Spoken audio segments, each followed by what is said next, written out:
সবার আগে 4 কাপ দুধ বলক তুলে নিতে হবে। হয়ে গেলে নামিয়ে রেখে দিব। এরপর কিছু ড্রাই ফ্রুটস যেমন বাদাম ও কিশমিশ কেটে নেব এবং প্যানের মধ্যে ঘি দিয়ে সেগুলোকে হালকা লাল করে ভেজে নেব।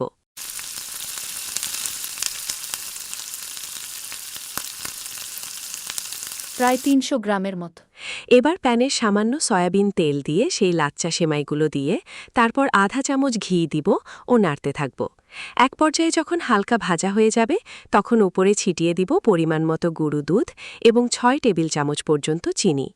সামান্য ফুড কালারও অ্যাড করা যেতে পারে।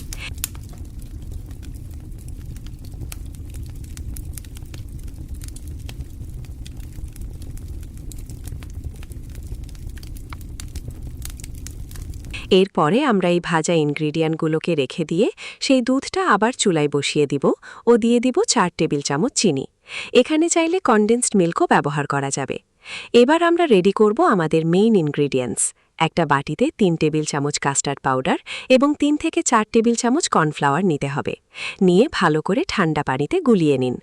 এবার দুধটা আবার যখন গরম হয়ে আসবে তখন আমরা সেই মিশ্রণটি দুধে ঢেলে দিয়ে অনবরত নাড়তে থাকব।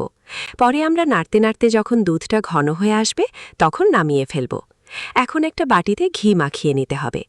এবারে লাচ্চা সেমাইগুলো সমান করে সাজিয়ে নেব।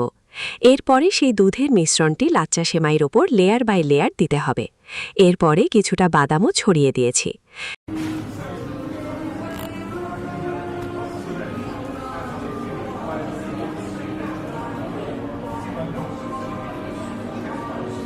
আশা করি সবার ভালো লেগেছে। অবশ্যই সাবস্ক্রাইব করবেন। সবশেষে আবারও দুধের সেই মালাই ক্রিমটা উপরে দিয়ে আমাদের লেয়ার কমপ্লিট করব এবং কিছুটা বাদাম কিশমিশ এবং বেঁচে থাকা সেমাই দিয়ে ডেকোরেশন কাজ করলেই রেডি।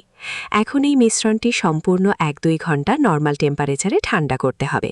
ঠান্ডা হয়ে গেলে আমরা নর্মাল ফ্রিজে রেখে দেব ও ঈদের দিন ঠান্ডা ঠান্ডা সবাই মজা করে খেয়ে নেব।